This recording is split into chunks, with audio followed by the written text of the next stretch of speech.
सहनाववतु सहनौ भुनक्तु सह वीर्यं करवावहै तेजस्विनावधीतमस्तु मा विद्विषावहै। ओम शांति शांति शांति। वैदिक जीवन पद्धति में हम स्वाध्याय कर रहे थे अष्टांग योग का जो 5वां नियम है ईश्वर प्रणिधान। उस ईश्वर का ध्यान, उसका प्रणिधान अर्थात उसके ऊपर हम पूर्ण रूप से विश्वास के साथ, श्रद्धा भक्ति भावना के साथ जब पूरे निर्भर रहते हैं तो निर्भर रहते हैं। किसी भी प्रकार का हमारे स्वभाव में भार नहीं होता है और वही हमारे लिए वर्णीय है, वही हमारे लिए पूजनीय है, वही हमारे लिए ग्रहण करने के योग्य है। इस संसार में जिस प्रकार से हम अपने व्यवहार को पवित्रता से, शुचिता से, निर्मलता से उन्नत बनाते हैं और हर पल हर क्षण, कठोपनिषद में एक उदाहरण आया कि जैसे माता के गर्भ में शिशु जब होता है, गर्भस्थ अवस्था में माँ उठते बैठते, सोते जागते, प्रत्येक कार्य को करते करते कभी भी ये भूलती नहीं है कि मेरे गर्भ में एक दिव्य संतान पल रही है। हर समय उसको ध्यान रहता है। आहार लेते समय, वाणी व्यवहार करते समय, हर प्रकार से उसको ध्यान रहता है कि मैं ऐसा कोई भी कार्य ना करूं, ऐसा कोई भी पदार्थ ना खाऊं, ऐसा कोई भी आहार ना लूं, ऐसा कोई भी विचार मन में ना आए जिससे मेरे कोख में जो पल रही संतान है उस पर उसका बुरा प्रभाव पड़े। हर पल उसका ध्यान रखती है वो। इसी प्रकार से जो ज्ञानी हैं, जो विद्वान हैं, जो धार्मिक हैं, आध्यात्म जिनके जीवन में उतरा हुआ है, वे व्यक्ति भी सारे कार्यों को करते करते उस ईश्वर का ध्यान रखते हैं, क्योंकि वह सब कुछ जो भी सामर्थ्य प्राप्त किए हुए होता है उसके मूल में वह परमपिता परमेश्वर होता है। तो जैसे माँ अपने सैकड़ों कार्यों को करते करते उस गर्भस्थ शिशु को नहीं भूलती है और जन्म जब हो जाता है, जब तक वह बड़ा नहीं होता तब तक भी उसका पूरा ध्यान रखती है, ऐसे ईश्वर प्रणिधान का ये जो विज्ञान है, ईश्वर प्रणिधान का जो महत्व है, जो तत्व है, इस प्रकार से हम समझ करके कभी भी इसको ना छोड़ें, कभी भी हम इसको त्यागे नहीं। संसार में सब कुछ मिलेगा और बहुत कुछ छूटेगा, मिलते हुए भी छूटते हुए भी। इस संसार में अनेक ऐसे मोड़ आएंगे कि आपको बहुत सुख भी मिलेंगे, बहुत दुख भी मिलेंगे, लेकिन सुख और दुख में, मान और अपमान में, सम्मान में, हानि में, लाभ में, किसी भी स्थिति में हम हो, कभी भी हम उस ईश्वर को ना भूलें। जैसे एक माँ अपने बच्चे को भूलती नहीं है और सैकड़ों कार्यों को करती है, तो लोग जो ये बहाना बनाते हैं, ये जो लोग एक बात कह देते हैं झट से, अजी ईश्वर के नाम लेने का समय नहीं है हमारे पास, फुर्सत नहीं है, जब वो समय मिलेगा तब उसका नाम ले लेंगे। ईश्वर परिधान कर लेंगे जब हमारी ऐसी स्थिति होगी कि कुछ नहीं, जब कर पाएंगे तो कर लेंगे, लेकिन उस समय मिलेगा नहीं। जो पिछली कक्षा में हमने चर्चा की थी कि वायुर अनिलम अमृतम अथेदम भस्मांतम शरीरम, ओम कृतोस्मर कृतम स्मर कृतोस्मर कृतम स्मर। आजीवन जो हमने कमाया है, जो हमने विचारधारा रखी है, जो हमने आहार विचार से अपने संस्कार को पुष्पित और पल्लवित किया है, अंत समय वही आएगा और वैसा ही अगला जन्म मिलेगा। जैसे हम सोते हैं और सोते समय जैसे हमारे विचार होते हैं, वैसे ही हमको स्वप्न आते हैं और वैसे ही हमारी फिर सुबह हो जाती है। इसलिए हम ईश्वर परिधान का सहारा लेकर के, उसका आसरा लेकर के इस जहान में ऐसा महान कार्य कर जाए जिससे ये जीवन और जगत हमारा अच्छा हो जाए।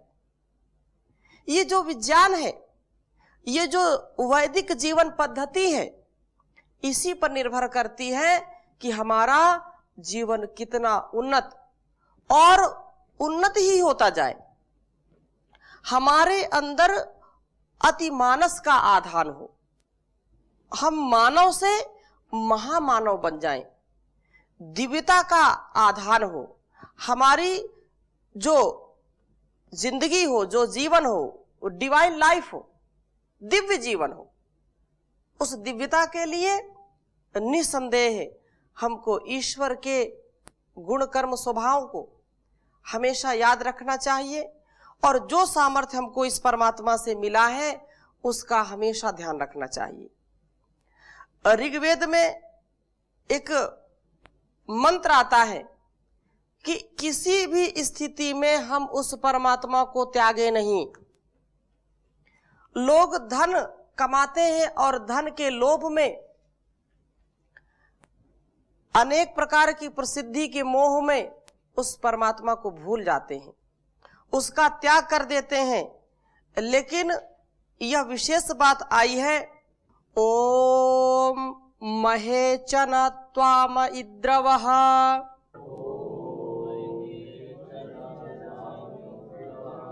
पराशुल्काय देयाम न सहस्राय नायुताय वज्रिवो न शताय शतामघ।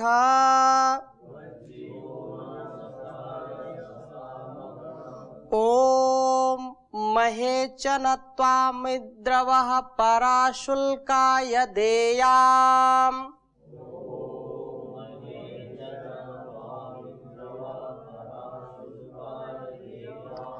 न सहस्राय नायुताय वज्रिवो न शताय शतामघ।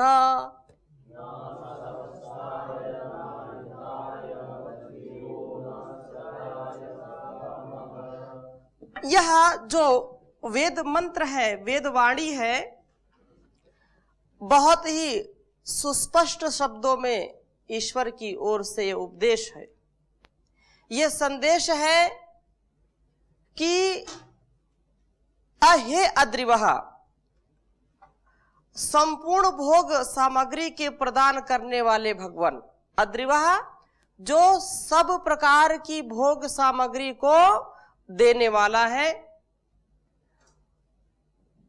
मैं त्वाम इंद्रवा, अद्रिवा है ना, तो अद्रिवा त्वाम तुझको महे शुल्काय चन, बहुत बड़े शुल्क के लिए भी कोई लाखों करोड़ों रुपए दे और बोले उस ईश्वर की भक्ति ना करो, उसका नाम मत लो, ऐसा कोई यदि करता है, बहुत शुल्क देता है, तो हजारों लाखों करोड़ों सोना चांदी कितना भी दे दे तो भी महे शुल्काय चना, बहुत बड़े शुल्क के लिए भी ना परा देयाम, ना छोड़ूं, मैं तेरे नाम को, तेरे सुमिरन को कभी ना छोड़ूं। हे वज्रिवह वारक शक्ति संपन्न शतामघा अनंत धन देने वाले परमात्मन, ना शताय 100 के बदले में और ना सहस्त्राय 1000 के बदले में और ना अयुताय 10,000 के बदले में तुझे त्यागूं। अर्थात इस संसार की भोग सामग्री कितनी भी मिले, एक और संसार का सुख भोग है और एक और उस परम पिता परमेश्वर की कृपा है, उसका आदेश संदेश है, उसका उपदेश है। तो इस भोग सामग्री को छोड़ करके मैं तेरा चयन करूं, मैं तुझको वर्ण करूं, मुझको धन संपदा नहीं चाहिए। कितना भी कोई लालच दे, कितना ही कोई मुझको अपने पथ से हटाने का प्रयास करे, जो भी भोग हैं, जो भी वासनाएं हैं, विषय हैं, ये क्या है? ये हमको अपने पथ से अलग कर देते हैं, उस ईश्वर से अलग कर देते हैं जिसके लिए हमारा ये जीवन हमको मिला है। इसलिए ये बात कही कि जीव की विचित्र दशा है कि एक और भगवान है और दूसरी ओर ये भोग भरा जहान है। तो भगवान चाहिए या भोग भरा जहान चाहिए? एक और उस महान ईश्वर की, महान भगवान की सत्ता है और एक और ये भोग भरा जहान है। आपको निर्णय करना है, आपको यह सुनिश्चित करना है कि मैं किसका ग्रहण करूं, कौन मेरे लिए वर्णीय है, कौन मेरे लिए त्यजनीय है, कौन ग्राह्य है, कौन त्याज्य है। इसका चिंतन, इसका मनन तो आपको ही करना पड़ेगा। निर्णय लेना आवश्यक है, इसमें कोई छूट नहीं है। तो भगवान दिखता नहीं और ये भोग सामग्री सब दिखती है, तो जो दिखती है वही वस्तु बिकती है, लोग ऐसा बोलते हैं। जो दिखता है वही बिकता है। तो लोग जो दिखता है उसकी ओर आकर्षित होते हैं और जो दिखता नहीं है उसको लोग भूल जाते हैं।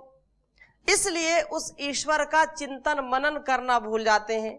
लेकिन यहां प्रार्थना की गई है कि जो भोग सहित जहान सबके सामने है, संसार की साधारण नीति तो यही है कि वह अप्रत्यक्ष अर्थात जो परोक्ष के लिए प्रत्यक्ष का त्याग नहीं करता है।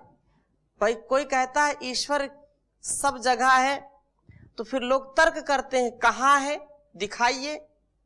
जो चीज सामने है उसको नहीं मानते और जो नहीं है उसको मानते हैं। तो ये आपकी सोच ठीक नहीं है। यदि तुम्हारा ईश्वर है तो हमको दिखाइए, ऐसा तर्क करते हैं। तो यह संसार की रीति है कि जो प्रत्यक्ष है, जो सामने है, उसी का लोग ग्रहण करते हैं और जो नहीं दिखाई पड़ता उसको छोड़ देते हैं। वरन प्रत्यक्ष के समक्ष परोक्ष को भी परोक्ष कर देता है। वह तो पहले ही परोक्ष हो रहा है और यह आवश्यक नहीं है कि जो वस्तु हमको दिखाई पड़े उसकी सत्ता है और जो दिखाई नहीं पड़े उसकी सत्ता नहीं है। ऐसा विचार यदि है तो ये अल्पज्ञता है, ये अज्ञान है, ये अधूरा ज्ञान है, ये संकीर्ण ज्ञान है, अधकचरा ज्ञान है। क्योंकि संसार में आप देखते हैं कि जो चीज सामने नहीं है तो भी हम उसकी सत्ता मानते हैं। कोई भी व्यक्ति, उदाहरण के लिए यदि हम कहें वायु को कोई देख पाता है क्या? लेकिन वायु की सत्ता है कि नहीं? विद्युत प्रवाहित रहता है लेकिन विद्युत को कोई दिखा नहीं सकता। दूध में घी है लेकिन उसको कोई दिखा नहीं सकता। तिल में तेल है लेकिन उसको कोई दिखा नहीं सकता। शरीरगत जो भूख है, क्षुधा है, उसको कोई दिखा सकता है कि कितने परिमाण में भूख लगी है, इतनी भूख है, कितनी भूख है? भूख प्यास को कोई दिखा सकता है क्या? लेकिन इसकी सत्ता है कि नहीं, इसकी व्यवस्था है कि नहीं। किसी को पीड़ा हो रही है, दर्द हो रहा है, तो दर्द कोई दिखा सकता है क्या? नहीं दिखा सकता है। चकमक में आग है, कोई दिखा सकता है क्या? नहीं दिखा सकता। एक छोटे से वट बीज में एक बहुत बड़ा वट वृक्ष होता है, कोई दिखा सकता है क्या? नहीं दिखा सकता है, लेकिन सत्ता तो है उसकी। इसलिए परमात्मा जो सर्वत्र व्याप्त है, जो सर्वत्र जर्रे जर्रे में समाया है, कण कण में जो समाया है, उसकी सत्ता भी है। लेकिन इन आंखों से उसको देख नहीं सकते। क्या इन आंखों से देखने वाली वस्तु की ही सत्ता है, ऐसा माने? और यदि ऐसा मानते हैं तो ये ज्ञान अधूरा है, इस ज्ञान से हमारा कल्याण होने वाला नहीं है। तो यहां पुनः इस मंत्र की चर्चा में हम आ जाते हैं। महेचन त्वाम, त्वाम अद्रिवः, वह जो परम पिता परमेश्वर है, जो सब कुछ देने वाला है, सुख संपत्ति देने वाला है, विपत्तियों से जो हमको हटाने वाला है, जो सब गुणों की खान है, सब प्रकार का धन देने वाला है, और हम इस जग की झूठी माया में, झूठी काया में उसको भूल करके यदि आगे बढ़ते हैं तो ये हमारे लिए कल्याणकारी नहीं है। इसलिए हमको ज्ञान पूर्वक, विवेक पूर्वक, धर्म पूर्वक इस बात को सुनिश्चित करना चाहिए कि हम कभी भी उस ईश्वर परिधान से हटे नहीं, डटे रहें। जब डटे रहेंगे तो निश्चित हमारे जीवन का उत्थान होगा। कठोपनिषद में यमाचार्य के पास, यम के पास जब नचिकेता जाते हैं तो यमाचार्य उनको अनेक प्रकार के प्रलोभन देता है, अनेक प्रकार से उनको विचलित करने का प्रयास करता है। इस मंत्र से वो संबंधित है, क्योंकि कहा कि संसार में चाहे 100, 1000, 10,000, लाखों, करोड़ों कुछ भी मिले और उस ईश्वर से अलग करने की बात कही जाए, उस ईश्वर के बदले में कहा जाए कि ये धन दौलत ले लो, तो उसको कभी भी नहीं चाहना। ये विद्वान, धीर, गंभीर लोगों की पहचान है। तो यमाचार्य उसको बहुत सारा प्रलोभन देते हैं कि कहते हैं शतायुषा पुत्र पौत्रान वृणीष्व बहून पशून हस्ति हिरण्यमश्वान भूमिर्महदया तयनम वृणीष्व स्वयं च जीव शरदो यावदिच्छसि इमा रामा सरथा सतुर्या नाहि दृशालंबनीया मनुष्यैः आभिर्मत प्रताभि परिचायस्व नचिकेतो मरणम मानु प्राक्षीः। कहा कि वो रहस्य मत मेरे से पूछो, वो जो जीवन का रहस्य है, जो मृत्यु का रहस्य है, वो मेरे से मत पूछो। इसके बदले में संसार की सारी चीजें आप मेरे से ले लो। जो तत्व है जीवन का, जिसके लिए जीवन मिला है, यदि हम उससे विमुख होते हैं तो कभी भी हमारा कल्याण नहीं हो सकता है। तो कहा कि 100 वर्ष शतायुषा पुत्र पौत्रान वृणीष्व। हे नचिकेता, तुम उसके विषय में मत पूछो। मृत्यु का रहस्य क्या है, इस जीवन का रहस्य क्या है, इसके विषय में मत पूछो। उस ब्रह्म के विषय में मत पूछो। इसके बदले में जो कुछ संसार की चीज आप मांग रहे हो और जो चाह रहे हो मैं दे देता हूं। उसमें उसने स्वयं आचार्य ने गिनाया कि शतायुषा पुत्र पौत्रान वृणीष्व, कि 100 वर्ष की आयु वाले पुत्र पौत्रों को मांग लो, मैं उसको दे दूंगा। और कहा कि बहून पशून पुत्र हस्ती हिरण्यम अश्वान, कि बहुत सारे पशु, सुवर्ण, हाथी, घोड़े मांग लो, क्योंकि ये भी जो है धन, पशुधन बहुत बड़ी कीमत रखता था, अभी भी है। तो वो कहा कि जितने भी पशु मांगना चाहते हो, जो है पशु, हस्ती, हाथी मांग लो, सोना चांदी मांग लो, घोड़े मांग लो, गाय मांग लो, जितना आप मांगोगे मैं सब कुछ दे दूंगा। भूमिर महद आयतनम वृणीस्व, जितनी भूमि बोलोगे, भूभाग जितना मांगोगे उतना मैं दे दूंगा। विशाल भूमि, भूखंड आपको दे दूंगा। और कहा कि यावद इच्छा, जब तक तुम्हारी इच्छा हो तब तक तुम जियो।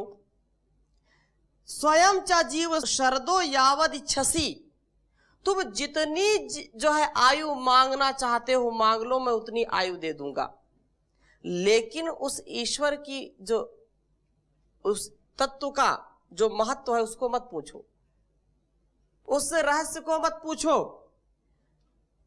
और कहा इमा रमाह सरथा सतूरिया, कि रथों सहित गाजों वाली ये सुंदर सुंदर स्त्रियां, रमा, इनको भी ले लो। साधारण मनुष्य को ये मिलती नहीं है। ना ही दृशा लंबनीया मनुष्य, जो कुछ मैं तुमको दे रहा हूं ना, ये बहुत सौभाग्यशाली लोगों को मिलता है। और इसी के लिए लोग दुनिया में परेशान रहते हैं। जर जोरू जमीन के चक्कर में लोग परेशान रहते हैं। हाँ, कंचन और कामनी की कामना में लोग परेशान रहते हैं। और मैं आपको ऐसे ही दे रहा हूं, आप इनको ले लो, लेकिन उस ईश्वर के रहस्य को मत पूछो, उस मृत्यु के रहस्य को मत पूछो। मैं तुझे ये सब देता हूं, इनसे अपनी सेवा परिचायस्व, परिचायस्व माने इनसे खूब अपनी सेवा कराओ। इतना सारे जो है धन दौलत, नौकर चाकर आपको दे रहे हैं, सुंदर सुंदर स्त्रियां दे रहे हैं, इतना सारा जो है विशाल राज्य दे रहे हैं, इनसे अपनी सेवा कराओ और जब तक तुम चाहो तब तक जीते रहो। किंतु मृत्यु के पश्चात की बातें मत पूछो। मृत्यु के बाद क्या होता है, आत्मा कहाँ जाती है, आत्मा का क्या होता है, ये रहस्य मुझसे मत पूछो। लेकिन नचिकेता भी पक्का चेला है, उसने ये सब कुछ छोड़ दिया, लेकिन कहा मुझको वही चाहिए। स्वभाव मर्तस्य यदंत कैतत, ये जो कुछ भी यमाचार्य आप कह रहे हो ना, ये आज है कल नहीं है। आप इसकी लालच मुझको मत देना। जो कुछ भी आप दे रहे हो ये आज है और कल नहीं रहेगा। तो ऐसा, और ये जब भोग सामग्री आप दे रहे हो, इनका भोग भोग करके ये सारा शरीर जर्जर हो जाता है। ये जरयंती तेजा, ये सारे शरीर के तेज को नष्ट कर देंगे। और जो 100 वर्ष तक जीना होगा वो 50 वर्ष में ही मृत्यु हो जाएगी। अच्छा चलो मान लेते हैं कि आपने कहा कि 100 वर्ष तक या 200 वर्ष तक जब तक इच्छा हो जी लो, लेकिन रोगी होकर के, निस्तेज होकर के, भोगी बन करके कोई कब तक जीना चाहेगा? वो जीवन भी उसका भार बन जाएगा, तो मर जाएगा या मरना चाहेगा। तो यह मनोवैज्ञानिक विज्ञान का जो पंडित है, परोक्ष से हट करके नचिकेता को प्रत्यक्ष से जोड़ता है, क्योंकि मृत्यु का रहस्य तो अप्रत्यक्ष है, अदृश्य है। आत्मा परमात्मा का जो रहस्य है वो अदृश्य है, लेकिन ये भोग सामग्री तो नजर आती है। इसमें तो लोगों का विश्वास है और पता नहीं ईश्वर है कि नहीं, आत्मा है कि नहीं, ये रहस्य बाद में लेकिन सामने है, जो उसके लिए लोग विश्वास कर देते हैं और विश्वास कर जाते हैं, इसलिए उसमें फंस जाते हैं। तो कहा कि जो बेटा बेटी है, नाती पोता है, वो तो दिखाई पड़ते हैं, लेकिन बाहर की जो पारलौकिक चीजें हैं, अदृश्य जो चीजें हैं, वो दिखाई नहीं पड़ती हैं। तो हाथी घोड़े धन धान्य नाचना गाना आदि सभी प्रत्यक्ष है, इनमें एक भी परोक्ष नहीं है। यम कहता है इनको ले ले, किंतु परोक्ष की बात मुझसे मत पूछ। मरने के पीछे की बात मत पूछो। जो आस्तिक है, जिसे जात है कि भगवान शतामग है, वह कहता है तुम विश्वा ददशे केवलानी यान्यर्वीर्या च गुहा वसूनी। तो समस्त सुखदायक धनों के धारण करता है जो प्रकट और गुप्त हैं। जब सारे गुप्त प्रकट सुखदायक पदार्थ भगवान में हैं और भगवान से बढ़कर के कोई दाता भी नहीं है, तो फिर क्यों ना उसकी कामना करें, क्यों ना उसकी चाहना करें, क्यों ना उसका आलंबन लें। इसी भाव से भक्त कहता है कि महे चन त्वम अद्रिवः पराशुल्काय देयाम, बड़ी से बड़ी संपत्ति के लिए भी भगवान का त्याग कभी मैं ना करूं, उस ईश्वर प्रणिधान से कभी भी पीछे ना रहूं। माहम ब्रह्म निराकुर्याम, मैं ब्रह्म का निराकरण ना करूं। जो ब्रह्म का निराकरण करेगा उसका अपना निराकरण हो जाएगा। जो ब्रह्म को भूल जाता है, उसको त्याग देता है, समझो उसने अपने जीवन को त्याग दिया है, उसने अपने आप को त्याग दिया है। ऐसी चर्चा यहाँ पर कर रहे हैं। और संसार और उसका ऐश्वर्य क्षण भंगुर है, किंतु ईश्वर नित्य है, आत्मा नित्य है, इसकी हम कामना करें, इसकी चाहना करें। नित्य के बदले अनित्य को कौन लेगा? नित्य के बदले अनित्य को कौन लेगा? और जो लेगा उससे बड़ा मूर्ख कौन हो सकता है? अनंत धन वाला भगवान तो सदा है, सदा से ही है। भगवान को लेने से उसका सनातन धन भी मिल जाता है। और धन की अपेक्षा करने वालों को अपना जो बनाना कल्याणकारी है, लेकिन जो धन की अपेक्षा करते हैं, संसार की अपेक्षा करते हैं, ये तो एक दिन छूट जाता है, ये यहीं पर रह जाता है। धन धरा के बीच ही सारा धरा रह जाएगा, पशु भी बंधे रह जाएंगे जब कूच का वक्त आएगा। तो समस्त संसार यहां जो मिल जाए, किंतु यदि भगवान न मिला, पूरा संसार मिल जाए, लेकिन ईश्वर का यदि प्यार नहीं मिला, तो संसार निरर्थक है, व्यर्थ है। यह सब संसार आधार पर वार दो, किंतु उसे न त्यागो। ऐसे भाव से हम परमात्मा की भक्ति में सदा लीन रहें, ईश्वर का परिधान सदा करते रहें। तो इन शुभ कामनाओं के साथ आज की कक्षा को यहीं पर विराम देते हैं। शेष चर्चा अगली कक्षा में करेंगे। ओम शांति शांति शांति।